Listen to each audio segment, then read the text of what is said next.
You'll receive an email notification each time an employee submits a time off request to you for approval. Here's an example of such an email notification. The link in the email won't take you to the specific request, but rather to your Kronos My To-Do items, which will display all of your employees' unapproved requests, as well as any unapproved timesheets. Once you locate the time off request you wish to approve or reject, select it by clicking the request or clicking the checkbox next to the request. You can scroll down to see more of the detail for the request. In this case, the employee Jack Valance wants to use personal leave for November 5th, 2024.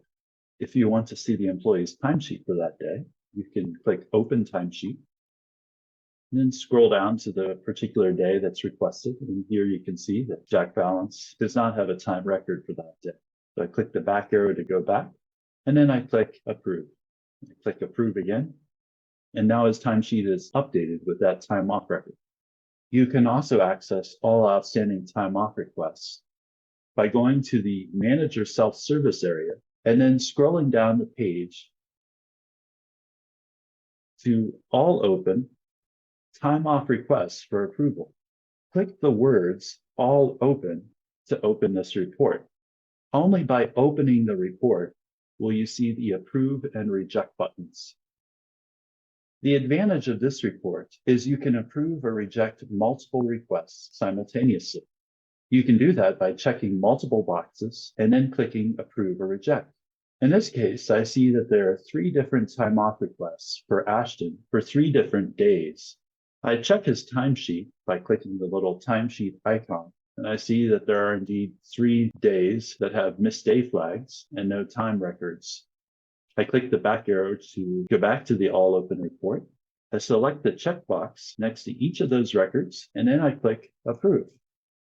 Click Approve again, and now all 3 of those requests have been simultaneously approved, and all those records have been added to his timesheet. We'll now look at a couple of situations you may encounter with time off requests and how to deal with them. Layla Rivers has submitted a time off request for sick leave personal illness for 2 hours for November 4th, 2024. I remember her mentioning that to me and that it was for a doctor's appointment for the beginning of her day. So I click the checkbox and then I click Approve. I click Approve again and I get the following message. The time off requested, which is 2 hours, plus the time worked that day, which is 5 hours and 30 minutes, exceeds Layla's standard hours per day as a building site, which is 7 hours. It exceeds it by 1/2 hour. In this message, it gives me some options. Never click this box to remove hours worked.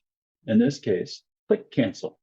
And what we want to do is change the time off requested from 2 hours to 1 hour and 30 minutes so that the time off requested plus the hours worked equals her standard hours per day.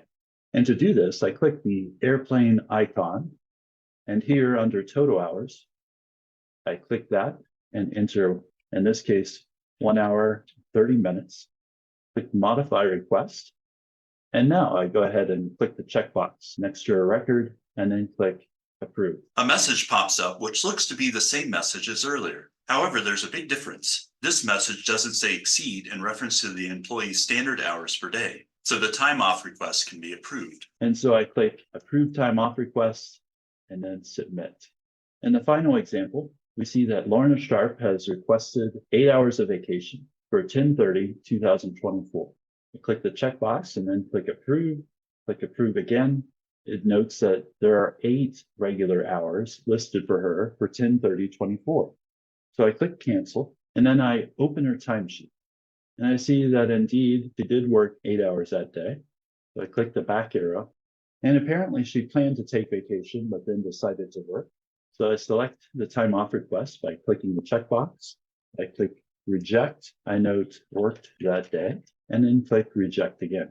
So those are some examples of approving time off requests and dealing with different situations you may encounter with time off requests.